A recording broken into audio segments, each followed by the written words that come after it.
Croeso bawb at y LOLFA Tech, a heddiw ni'n mynd i siarad am gemau mawr 2014. Nawr, wrth gwrs, mae'n loads yn dod mas y blwyddyn yma, yn wedi bod yr Xbox One a'r PS4 wedi dod mas. Felly ni'n siarad am 4 gêm heddiw, dwi'n meddwl yn mynd i fod y gemau mawr y blwyddyn yma. Wel, coni off de, a dechrau gyda Titanfall. Titanfall yw'r gêm mawr cyntaf ar gyfer Xbox One sy'n actually neud i'n gweld chweil prynu un. Shoot 'em up futuristic iawn sy'n rhoi pwyslais mawr ar neidio, bach o freerunning a defnyddio jetpack mwyn symud o gwmpas y lefelau. Ond y peth mawr, literally, yw'r Titans. Rhai nhw robots neu mechs mawr yma, da chi'n defnyddio fel pilot i brwydro yn erbyn y tîm arall. Mae hon yn adio rhywbeth newydd i'r shoot 'em up pob dydd fel Call of Duty. Gallwch chwarae Titanfall ar Xbox One, Xbox 360 a PC.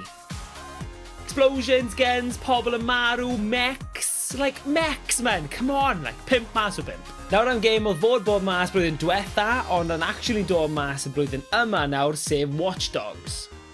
Yn Watch Dogs, da chi'n chwarae rhan Aiden Pierce, hacker sy'n gallu rheoli bron popeth yn y dinas mawr i helpu chi brwydro yn erbyn eich gelynion.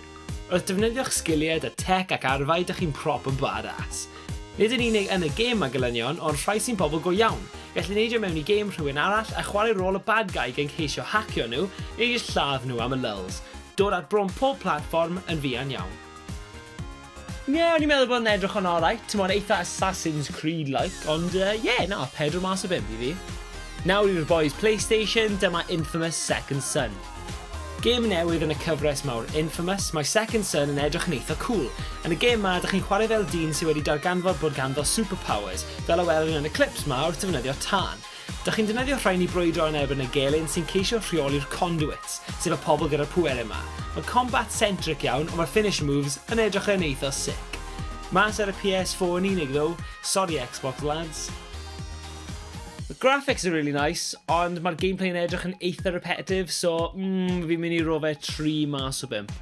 Ond nawr amser fy ffefryn fi, sef Octodad, Dadliest Catch. Nod y gêm hon yw i byw bywyd cyffredin. Y peth yw bod hon yn eitha galed pan dych chi'n octopus.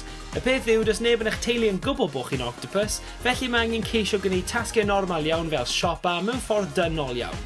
Mae hon eitha galed ddo pan dych chi'n cael tentaclau heb esgyrn. Mae'r canlyniad yn hilarious. Mae'r gêm wedi bod ar PC a Mac am dipyn ac yn dod i'r PS4 yn fuan. I mean, come on, like, octopus yn trio bod yn dyn mewn suit. Chwech mas o 5! Ie, wel, dyna 4 gêm sy'n edrych yn mint blwyddyn yma, so cerwch amdani. Wel na fe i fi nawr, fi'n off nawr i chwarae Pokemon cards da'r boi lawr y rhewl. Felly tan y tro nesa, just cofiwch, sdim angen mynd at yr heddlu, bai hi oedd e, nid bai ti. Diolch yn fawr.